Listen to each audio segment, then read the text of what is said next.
Monsieur Source, qui est l'auteur de ces manifestations non programmées? Paul Nizan est né à Tours en 1905 de l'union de Pierre et Clémentine Nizan. La même année, Madame Sartre met au monde le petit Jean-Paul. Einstein publie sa théorie de la relativité restreinte et généralisée. Freud invente la psychanalyse. Lénine invente la révolution russe. Picasso passe du bleu au rose. Satie a 39 ans. Jules Verne vient de mourir. Marx est mort depuis 20 ans. Monsieur Source, resserrez la trame temporelle. En 1914, un archiduc autrichien est assassiné en Yougoslavie. 8 700 000 personnes vont mourir, c'est la guerre. Le père de Nizan, chef d'atelier à Périgueux, est muté à Paris pour faute professionnelle. Nizan entre au lycée Henri IV, rencontre Jean-Paul Sartre, qui louche également, c'est déjà un rapprochement. Le Parti communiste est créé à Tours en 1920, Sartre et Nizan décident d'être écrivains, ils ont 16 ans. En 1923, la mécanique quantique révolutionne la vision antique de l'atome et donc de l'individu en société. Nizan entre au lycée Louis-le-Grand et publie ses premiers textes, articles et poèmes. Suite. Monsieur Source, je vous parle. Monsieur Source, je vous parle. L'année suivante, Nizan et Sartre entrent à l'école normale supérieure de la rue d'Ulm. Nizan lit, boit et fume beaucoup et réussit pourtant brillamment.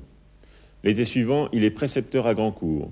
Il s'inscrit ensuite au premier parti fasciste français, le Faisceau, mais le quitte 3 mois après, sur l'avis d'Henriette, une amie qu'il a rencontrée au bal de l'école normale, qui trouve vraiment trop ridicule le slogan « Pensez clair et marchez droit ». Je recevais à la maison pour prendre le thé, il y avait Nizan, il y avait Sartre, il y avait Raymond Aron, et voilà, il prenait du plaisir à m'accompagner. Pourtant, j'étais pas, enfin, je m'estimais pas très géniale sur le plan intellectuel, je ne l'étais d'ailleurs pas, mais probablement que j'étais assez mignonne pour pas trop leur déplaire, j'imagine.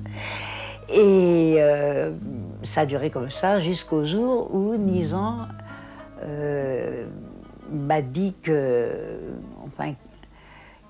qu'il était question, qu'il avait reçu une proposition de partir comme précepteur d'un jeune homme chez un monsieur Antonin Besse à Aden.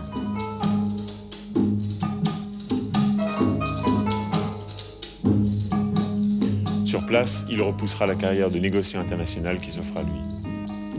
Il correspond beaucoup avec Henriette Alphen, Rirette, et lui confie ses hypothèses de vie.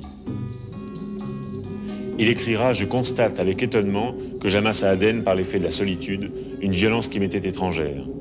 C'est que je me dispersais. » Maîtrisez vos réactions émotionnelles, monsieur Source. Il rentre à Paris et là déborde d'énergie contenue. Inspiré par Rirette, il s'inscrit au Parti communiste, il a 22 ans. Il épouse Rirette, enceinte, qui lui donne une fille, Anne-Marie. Participe à la création de la revue marxiste, obtient son agrégation de philosophie, part au service militaire. Pendant ce temps, des hommes ruinés se jettent par les fenêtres des gratte-ciel aux États-Unis. Son père meurt, c'est la fin de son service. Il participe à la revue Bifur, publie Aden Arabi et d'autres textes, et part en Grèce, à Naxos, avec Rirette, pour retrouver les sources antiques de son inspiration. De retour en France, il est professeur au lycée Lalande de Bourg-en-Bresse et participe activement à la cellule communiste de la ville. Il publie Les Chiens de garde, violents pamphlets contre la philosophie confortable et inactive. Candidat communiste aux élections législatives, il est mis à la porte de l'Éducation nationale et retourne à Paris. Il a 28 ans.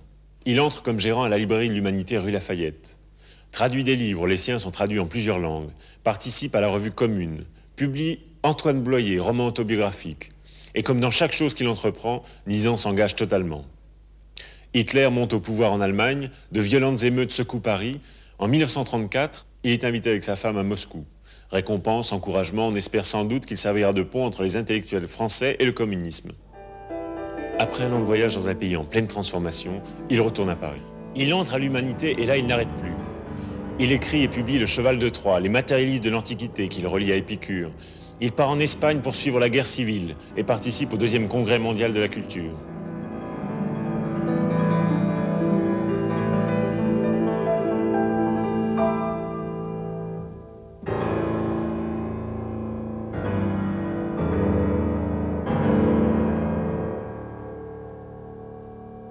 En Angleterre, au journal Ce Soir, il fonde les Cahiers de la jeunesse, il écrit 100 articles, des événements, il est partout. Il publie La Conspiration qui obtient le prix Interallié. Les Allemands entrent dans Prague Nizan témoigne avec les chroniques de septembre. Réduisez votre structure de déroulement, monsieur Source. Et brusquement, la nouvelle éclate. Le pacte germano-soviétique est signé. La guerre est déclarée, l'armée rouge entre en Pologne. Nizan, qui a combattu l'oppression toute sa vie, ne peut rester dans un groupe qui cautionne de tels actes. Il donne sa démission au Parti communiste. Soldat en Alsace, il se fait transférer dans l'armée anglaise comme interprète.